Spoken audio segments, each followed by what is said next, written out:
Lula, acompanhe esse vídeo que eu vou colocar aqui agora para vocês, que vocês vão entender exatamente, tintim por tintim, o que eu quero dizer para todos vocês. Olhem só. Antes do vandalismo, para assistir de camarote aquilo que, no meu entender, foi planejado e executado pelo PT.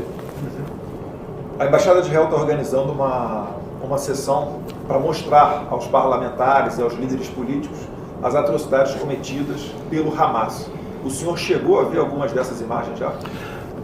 Pedaço de imagem, né, chega para a gente, e quando esse documentário teu for ao ar, eu já devo ter assistido aqueles 40 minutos que estão à disposição da Embaixada de Israel de imagens de barbaridade que o Hamas fez ali na faixa de Gaza, divisa ali com Israel, quebrando pernas de crianças, estuprando mulheres, tocando fogo nelas, executando pessoas idosas, executando famílias, enforcando, decapitando. Tudo isso não são imagens cinematográficas, são imagens reais de o que esse pessoal é.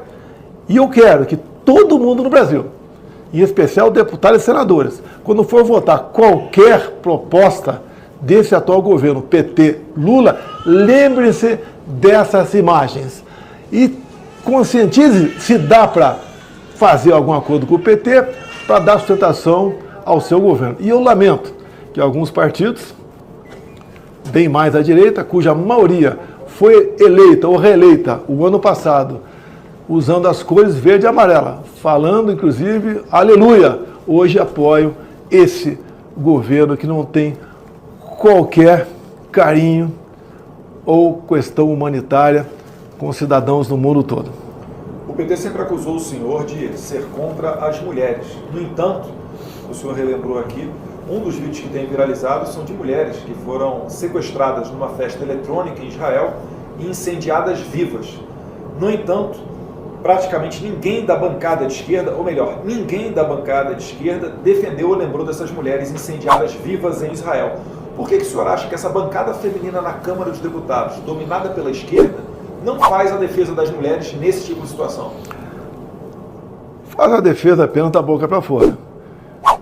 Eu tenho conhecimento que, ou melhor, já devo ter assistido, né, com esse for ao ar esse vídeo aqui, eu duvido que um só parlamentar de esquerda, PT, PCdoB, PSOL, ou deputada de esquerda, tenha ido assistir esse documentário feito, com imagens do próprio peito dos integrantes do Hamas. Eles pregam uma coisa, mas são completamente diferentes na prática.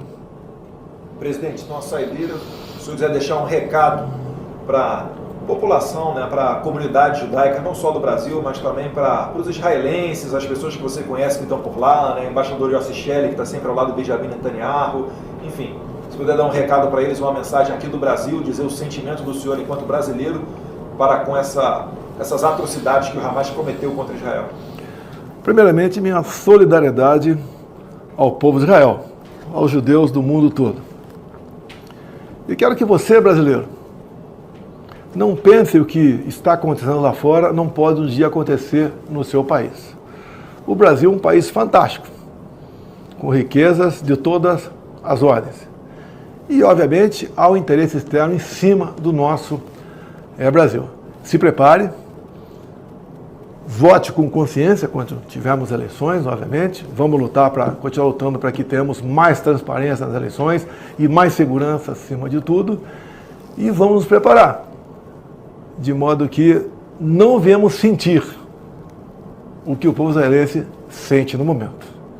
Realmente é algo que não queremos para até mesmo as pessoas que não estão do nosso lado.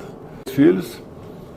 E ficamos alguns dias lá para conhecer como é que pode aquele pequeno espaço de terra, menor que o menor estado brasileiro, o povo viver com independência, viver bem, tá?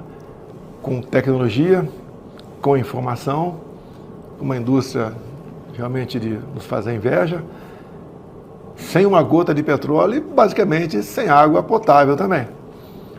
Então fomos ver como é que funciona Israel, como é que era a agricultura deles no deserto, a piscicultura no deserto, né? agricultura, na verdade, em terras menos férteis, bem menos férteis do que a nossa, e é uma experiência fantástica. E realmente a existência de Israel só se explica como um milagre de Deus. Hoje em dia a imprensa tem falado muito na questão do Hamas, sem atribuir a eles o adjetivo de terrorista. O que o senhor acredita que a imprensa brasileira, uma parte da imprensa brasileira, se comporta dessa maneira? O senhor consegue enxergar alguma relação ideológica com a esquerda? Olha, eu vou além do que você pode imaginar aí. A esquerda, o PT em especial, não são opositores, são inimigos. Eu conheço a história do PT antes do PT existir. Em 1970, lá do Ribeira, né? O grupo terrorista lá do Lamarca. E o PT nasceu 10 anos depois. Eles fazem qualquer coisa para atingir seus objetivos. O Hamas, no meu entender, a partir do momento que eles não consideram um grupo terrorista, serve de inspiração para essa esquerda radical no Brasil, materializada com o nome de PT. Durante o seu mandato, o senhor falava muito também com relação a Israel, Japão, Estados Unidos, que eram países referências para serem seguidos. Enquanto presidente, como é que era a sua relação com Benjamin Netanyahu, primeiro-ministro de Israel, e também com o embaixador de Israel no Brasil, Yossi Shelley? Netanyahu esteve na minha posse aqui. O embaixador Yossi Shelley é um coronel da reserva. Basicamente todo mundo é militar lá em Israel, né? A convivência foi a melhor possível. Fizemos também esse intercâmbio nosso muito com Marcos Pontes. Não pudemos evoluir mais, tendo em vista 2 anos praticamente que não se pôde viajar pelo mundo, tendo em vista a questão da pandemia. Mas deixamos muita coisa pronta, né? Rascunhada, no papel, acordada para aprofundar mais ainda esse relacionamento. Infelizmente aconteceu aquele desastre ano passado, que eu costumo dizer, né? Você pode ter um time de futebol campeão sem torcida, mas primeira vez na vida se viu um presidente sem povo no Brasil. As imagens das atrocidades cometidas pelo Hamas, né, quando invadiu o dia 7 de outubro, Israel, estão circulando pelo mundo todo agora. Enquanto presidente, qual seria a resposta do senhor caso algo semelhante acontecesse com o seu país? A gente espera que nunca acontece, mas sempre devemos nos preparar para o pior. Afinal de contas, o PT não é só ligado apenas ou simpático com o Hamas. As Farc são ligadas. Quando a gente vê, por exemplo, o atual mandatário, Lula, falando, se descobrisse um chefe de Estado que fosse amigo do Hamas, eu ligaria para lá, solta essa gente aí. Agora, deixa bem claro, Ingrid Betancourt foi sequestrada pelas Farc da Colômbia e antes desse sequestro, bem antes, criou-se o Foro de São Paulo, com a presença de Fidel Castro e as Farc. E a senhora Ingrid Betancourt esteve presa em sequestro por 6 anos. E tem imagens dela, o pessoal fazendo barbaridade com ela. Tá? Então, não podemos achar que esse PT que está aqui queira o melhor para o seu povo. Não, eles querem o poder absoluto. E de preferência, obviamente, não podia ser diferente, né? O povo na miséria, vivendo de migalhas do Estado. A Argentina tem uma das maiores comunidades judaicas do mundo. Lá, inclusive, nos anos 90, ocorreram 2 atentados, em 92 e 94, contra a Embaixada de Israel e também a Associação Israelita AMIA. Há relatos, segundo o jornalista Leonardo Coutinho, que inclusive fez uma biografia de Hugo Chávez, de que um desses atentados, né, os terroristas tenham fugido cruzando para o Brasil e do Brasil pegando um voo saindo do continente sul-americano. Hoje em dia também tem a presença do Hezbollah dentro da estrutura do governo, da ditadura, da narcoditadura de Hugo Chávez. O Brasil é uma terra fértil para esses terroristas? Terrorismo só ocorre quando existem essas explosões e essa matança de gente? Não, tem outras formas de terrorismo.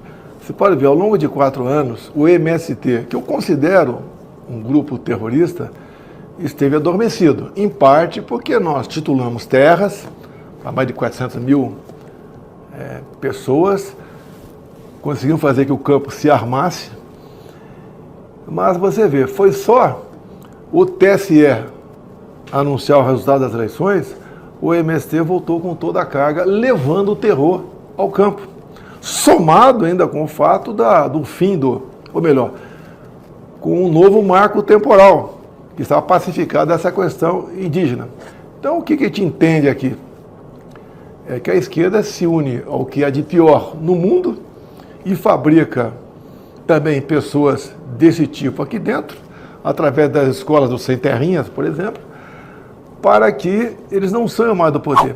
Ouso dizer que em 2003, quando o PT chegou ao poder pela primeira vez, o que nos salvou, né? Sempre fala em Deus, sim, acredito em Deus, mas foram os escândalos de corrupção do Mensalão e Petrolão, que tornou insustentável a permanência do PT no poder.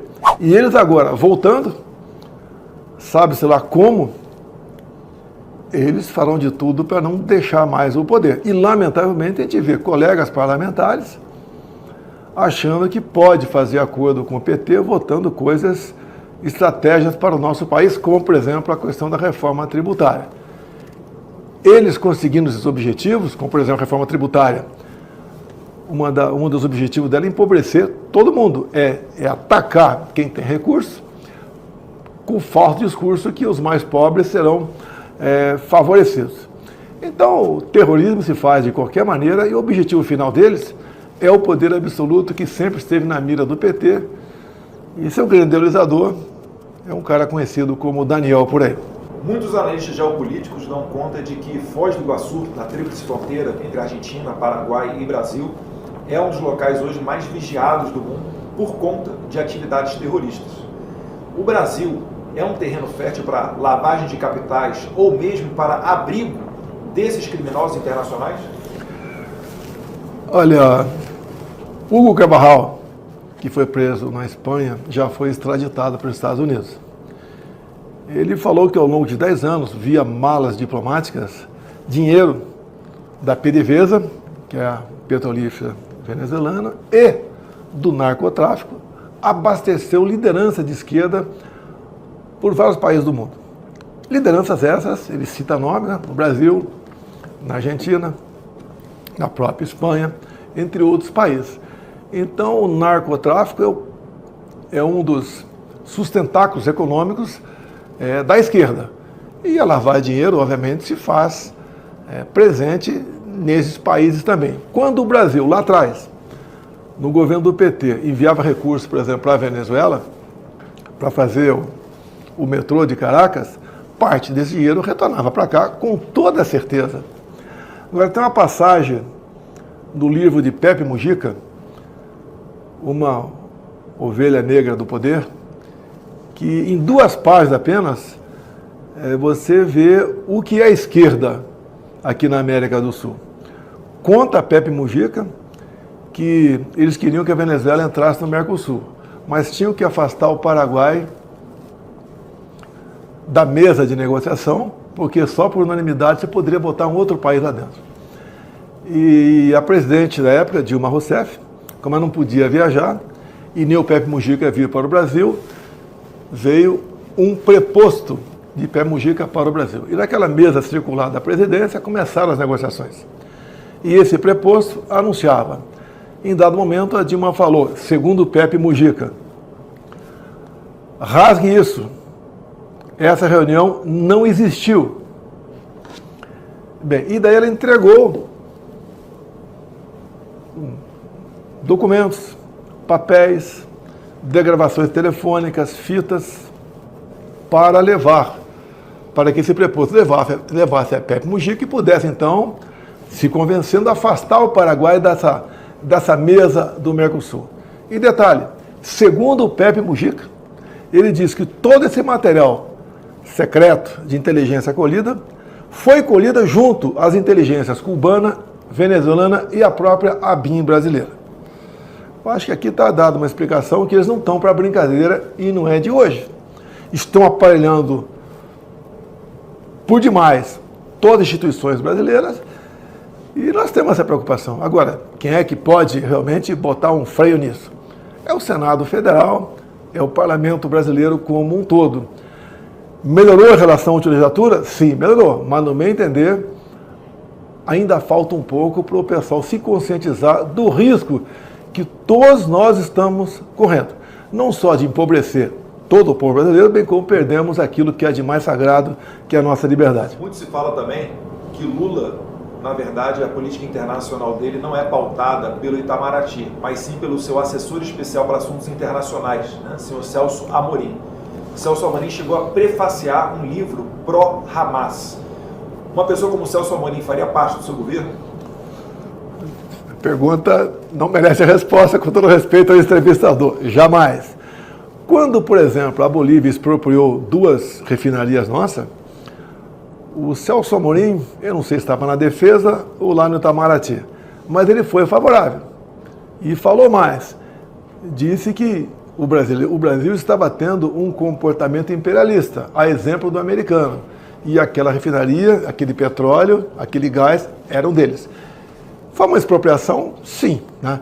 Eles pagaram uma mixaria em cima daquilo, mas na verdade foi uma grande expropriação. Ou seja, eles se unem, isso chama-se Foro de São Paulo, onde toda a esquerda, eles se ajudam a fazer os seus representantes nos seus respectivos estados. Ou seja, a esquerda, a ditadura, os terroristas usam as armas da democracia para atingir e se perpetuar no poder. Falando nisso, inclusive, né, muitos daqueles que fazem manifestação, como ocorreu recentemente em São Paulo, a favor do Hamas, se estivessem, né, vivendo em território dominado pelo Hamas, teriam certamente sido assassinados. Então talvez fique aí também mais um exemplo do que o senhor está falando, de usar as armas da democracia a favor, né, dos projetos de poder deles. Você pode ver, no passado o PT, a esquerda, usou muito minorias, tá, para fazer a sua base. Hoje em dia, essas minorias, uma parte considerável delas, tem consciência que foram usadas e agem de maneira diferente. Feministas, negros, LGBT, eles se conscientizaram que, por exemplo, você pega que está uma parada gay lá na faixa de Gaza. E aqui a gente vê alguns apoiando. Agora, a maioria, entendo, já se conscientizaram de quão errados estavam no passado. E tem um velho ditado que diz, né, no Brasil, você como meu filho já passou por isso, né? Tem uma experiência para contar aqui. Quem até os 20 não foi de esquerda, não tem coração. Quem depois dos 30 continua de esquerda, não tem cérebro. Então nós temos que entender a juventude, trabalhar, mostrar com exemplos o quão errado eles estão, de modo que eles antecipem essa idade da maturidade, que eu entendo 30 anos ser muito avançada. Falando em questão de idade, em Israel, a garotada assim que sai da escola, na faixa dos 17 anos de idade, presta serviço militar obrigatório, que lá é 3 anos para homens e 2 para as mulheres. Enquanto capitão do exército, como é que o senhor enxerga, né, as Forças Armadas de Israel e essa participação dos jovens na defesa nacional daquele país? Obviamente lá você tem que ter esse preparo. Eu lá mais, quando fui lá 3 vezes, as minhas andanças locais públicos, né, você vê o jovem namorando com um fuzil nas costas. Ou a menina namorando com um fuzil nas costas também. Obviamente, o nosso país é muito grande, não temos recursos para tudo isso. Uma proposta que eu levaria, um possível segundo mandato, seria você encurtar o serviço militar obrigatório no Brasil, de 1 ano para 4 meses, e fazer 2 incorporações por ano. Essa é uma proposta minha aqui, para dar uma chacoalhada na juventude. Uma outra coisa, não é exemplo que o PT quer fazer, mudar os currículos das academias, mas eu queria inserir no currículo certas histórias, né, que nós vivemos recentemente, para que o jovem cadete, o jovem sargento do Exército, saísse realmente com o entendimento do que foi a esquerda no Brasil desde os anos 30 até o dia de hoje. Durante a Segunda Guerra Mundial, muitos dizem que os japoneses não invadiram os Estados Unidos porque é um país onde os civis estão muito armados, né? Diz que atrás de cada árvore existia um fuzil. Durante a Segunda Guerra Mundial, Hitler também não invadiu a Suíça, um país também que é muito armado, onde os civis todos os anos fazem, né, curso de tiro, fazem uma reciclagem para as Forças Armadas. E Hitler, no entanto, não respeitou a neutralidade de certos países da Escandinávia, por exemplo. Agora, mais uma vez, né, o armamento civil volta, né, ao tema de debate, depois do ocorrido no Equador, onde o narcotráfico deu uma resposta dura contra o governo de Guilherme Lasso, e lá foram flexibilizadas as regras para que os civis tivessem acesso às armas, e também Israel, que já recebeu mais de 120 mil pedidos para aquisição por parte de civis de armamento de fogo. Como é que foi essa questão aqui no seu governo?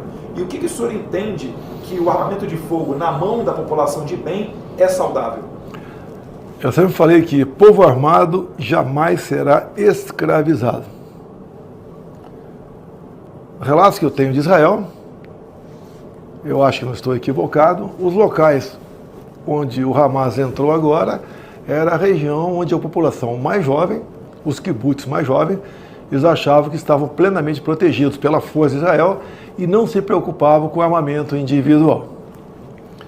Aqui no Brasil, eu recebi do presidente Temer, que já fez um bom trabalho nessa área, o Brasil com na ordem de 60 mil mortes por arma de fogo por ano. O ano passado, 22, caiu para 40 mil. Então, uma prova, mais uma prova inconteste de que a arma de fogo nas mãos de pessoas de bem diminui a violência, diminui o número de mortes violentas no seu país. Eu estimulei muito a questão de arma, fui ali no limite que a legislação me permitia, com decretos e portarias, lutando contra agentes do meu próprio governo, que eu fui obrigado a falar de forma mais ríspida, para que atendêssemos a lei, decretos e portarias, para você liberar armas para a nossa população. Repito, termino como iniciei. Povo armado jamais será escravizado. A ONU utiliza como referência o homicídio, é o crime referência da ONU para medir o índice de criminalidade de um país. Quantos por cento a menos assassinatos ocorreram durante os 4 anos de presidente Bolsonaro? Em torno de 1/3, 30% aproximadamente foi a redução. E eu entendo que outra coisa foi feita. Tá? Quando nós, por exemplo, tiramos o cérebro do crime organizado, que agia em São Paulo, e levamos para um presídio de segurança máxima, sem qualquer ligação com o seu público externo, que foi, no caso, o Marcola e suas lideranças. Então, isso ajudou a combater, obviamente, a violência no nosso país. Digo a você que essa transferência era pedida pelo MP estadual há muito tempo, e nenhum chefe de Estado o fazia. Por quê? Cada um pense o que quiser, tá? Mas nós tivemos muito cuidado para que fosse evitado um salve, como aconteceu no início deste século em São Paulo, onde aproximadamente 60 agentes da segurança pública foram executados por parte desses criminosos. Foi um sucesso, diminuiu a violência bastante, e além de darmos exemplo em tudo que a gente fazia, procurava dar exemplo, nos mínimos detalhes, dar exemplo, demonstrar que realmente nós estamos fazendo a coisa certa, reduzindo o número de ministérios, cortando mais de 20 mil cargos em comissão, a própria minha estadia pelo Brasil, sei que podia, ficava em quartel, fora do Brasil ficava nas embaixadas, quando tinha um quarto de luxo, era bancado pelo presidente ou ministro local. Então, agindo dessa maneira, nós conseguimos aqui fazer que a população continuasse acreditando na gente, pudesse acreditar na gente. Você pode ver, estamos aqui discutindo uma reforma tributária que vai escravizar o povo brasileiro. E a nossa reforma tributária fizemos ao longo dos últimos 2 anos, diminuindo a carga tributária dos combustíveis, de 4 mil produtos de IPI, muito imposto de importação foi cortado também. E acredite se quiser, batimos recorde de arrecadação mês a mês com essa redução da carga tributária. Depois da invasão do Hamas em Israel, dia 7 de setembro, dia 7 de outubro, não demorou muito tempo para diversos órgãos internacionais pedirem, especialistas, analistas, pedirem um cessar-fogo, antes mesmo que Israel pudesse reagir contra esse ataque. Recentemente, um dos líderes do Hamas também disse que eles têm excelentes conexões internacionais. O senhor consegue enxergar alguma vinculação internacional da esquerda com o Hamas? Eles são organizados num nível internacional para fazer valer os seus objetivos? Tem sim contatos, no meu entender, com vários países do mundo, com alguns chefes de Estado, como por exemplo o próprio Lula aqui no Brasil, que não reconhece o Hamas como um grupo terrorista. Em 2010, Lula era o presidente, ele doou 25 milhões de reais para a autoridade palestina. Tá? E essa ligação se faz presente. Hoje, por exemplo, nós temos notícia que, no meu entender, não são verdadeiras, de que a saída de brasileiros lá da faixa de Gaza seria uma política de Israel para que não viesse para cá e ficasse por último, tendo visto o Brasil não reconhecer o Hamas como um terrorista. Eu acho que não procede isso é uma contra-informação, é uma política do Hamas para tentar indispor o povo brasileiro com o povo de Israel.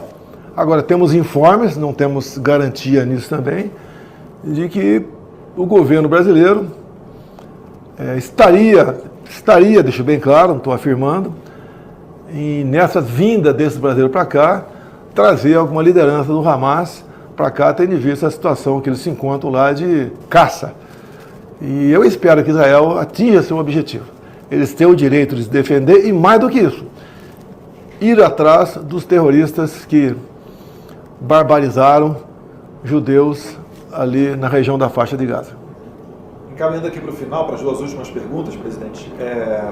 Também recentemente, o assessor especial de assuntos internacionais do Lula, o senhor Celso Amorim, ele disse que não considera o grupo Hamas como terrorista, porque a ONU assim não determinou. No entanto, durante 4 anos do seu governo, chegaram a chamar o senhor até de nazista, genocida, várias autoridades, não só do PT, mas da esquerda de maneira geral. Como é que o senhor vê esse tipo de situação, essa declaração do Celso Amorim, dando como desculpa de que tem que esperar a ONU declarar como terrorista para assim chamar o Hamas como terrorista? Várias autoridades desse governo, ministros desse atual governo do PT de Lula, se referiu àquelas pessoas que estavam protestando aqui no dia 8 de janeiro como terroristas e golpistas. E a ONU não havia qualificado ninguém como terrorista. Então eles usam ao seu bel prazer, tá? Quando interessa, rotular esse ou aquele de terrorista. É a política da esquerda, é a política de conveniência das pessoas. E é lamentável que aqui no Brasil, já que isso vai para fora do nosso país, que tenhamos mais de uma dezena de pessoas presas por atos de vandalismo, na verdade, e não terrorismo, no dia 8 de janeiro. Penas essas que estão na casa dos 17 anos de cadeia. É lamentável, é triste, parte o nosso coração. Pessoas humildes que, no meu entender, foram atraídas por uma emboscada patrocinada pelo PT, e eu provo isso com um simples jogo de palavras, Se, como me acusam de querer dar um golpe de 8 de janeiro, e como é que eles me acusam de dar o golpe? Então, de o porquê eles escondem as imagens do Ministério da Justiça de 8 de janeiro? Se eu queria dar um golpe, por que não mostram as imagens? Não mostram, porque além das imagens mostrar que tinham centenas de agentes da Força de Segurança lá de fora que poderia ter evitado tudo aquilo, também um temor deles de quem havia adentrado o Ministério da Justiça antes do vandalismo para assistir de camarote aquilo que, no meu entender, foi planejado e executado pelo PT. A Embaixada de Israel está organizando uma sessão para mostrar aos parlamentares e aos líderes políticos as atrocidades cometidas pelo Hamas. O senhor chegou a ver algumas dessas imagens já? Pedaço de imagem, chega para a gente, e quando esse documentário teu for ao ar, eu já devo ter assistido aqueles 40 minutos que estão à disposição da Embaixada de Israel de imagens de barbaridade que o Hamas fez ali na faixa de Gaza, divisa ali com Israel, quebrando pernas de crianças, estuprando mulheres, tocando fogo nelas, executando pessoas idosas, executando famílias, enforcando, decapitando. Tudo isso não são imagens cinematográficas, são imagens reais de o que esse pessoal é. E eu quero que todo mundo no Brasil, em especial deputados e senadores, quando for votar qualquer proposta desse atual governo PT Lula, lembre-se dessas imagens e conscientize se dá para fazer algum acordo com o PT para dar sustentação ao seu governo. E eu lamento que alguns partidos, bem mais à direita, cuja maioria foi eleita ou reeleita o ano passado, usando as cores verde e amarela, falando inclusive, aleluia, hoje apoiam esse governo que não tem qualquer carinho ou questão humanitária com os cidadãos do mundo todo. O PT sempre acusou o senhor de ser contra as mulheres. No entanto, o senhor relembrou aqui, um dos vídeos que tem viralizado são de mulheres que foram sequestradas numa festa eletrônica em Israel e incendiadas vivas. No entanto, praticamente ninguém da bancada de esquerda, ou melhor, ninguém da bancada de esquerda defendeu ou lembrou dessas mulheres incendiadas vivas em Israel. Por que o senhor acha que essa bancada feminina na Câmara dos Deputados, dominada pela esquerda, não faz a defesa das mulheres nesse tipo de situação? Faz a defesa apenas da boca para fora. Eu tenho conhecimento que, ou melhor, já devo ter assistido, né, com esse foro ar, esse vídeo aqui, eu duvido que um só parlamentar de esquerda, PT, PCdoB, PSOL, ou deputada de esquerda, tenha ido assistir esse documentário feito com imagens do próprio peito dos integrantes do Hamas. Eles pregam uma coisa, mas são completamente diferentes na prática. Presidente, então a saideira, se o senhor quiser deixar um recado para a população, né, para a comunidade judaica, não só do Brasil, mas também para os israelenses, as pessoas que você conhece que estão por lá, né, embaixador Yossi Shelley, que está sempre ao lado do Benjamin Netanyahu, enfim, se puder dar um recado para eles, uma mensagem aqui do Brasil, dizer o sentimento do senhor enquanto brasileiro para com essas atrocidades que o Hamas cometeu contra Israel. Primeiramente, minha solidariedade ao povo de Israel, aos judeus do mundo todo. E quero que você, brasileiro, não pense o que está acontecendo lá fora não pode um dia acontecer no seu país. O Brasil é um país fantástico, com riquezas de todas as ordens. E, obviamente, há um interesse externo em cima do nosso Brasil. Se prepare, vote com consciência quando tivermos eleições, obviamente. Vamos lutar continuar lutando para que tenhamos mais transparência nas eleições e mais segurança acima de tudo. E vamos nos preparar, de modo que não venhamos sentir o que o povo israelense sente no momento. Realmente é algo que não queremos para até mesmo as pessoas que não estão do nosso lado. Filhos. Quando eu tenho acesso a essas informações, né, que a gente acabou de ver aqui agora, eu fico me perguntando, será que as pessoas, os eleitores que votaram no Lula, será que estão arrependidos? Será que, de uma vez por todas, eles estão enxergando que o Lula está levando o Brasil, a cada dia que passa, a ladeira abaixo? Será que eles estão encontrando algo positivo que o governo Lula tenha feito durante esses um pouco mais de um ano nessa gestão fracassada? Será que existe algo de positivo que tenha vindo dessa gestão do governo Lula, desses ministros incompetentes, porque é um ministro mais incompetente do que o outro, né? E vocês sabem muito bem do que eu estou falando. Será que os eleitores do Lula, que votou nele no pleito eleitoral passado, se o Lula se candidatar em 2026, será que essas pessoas vão ter a coragem de votar em Lula novamente? Né? Coloque aqui embaixo a opinião de todos vocês. Esse foi o nosso vídeo de agora, espero que vocês tenham gostado. Até o nosso próximo encontro.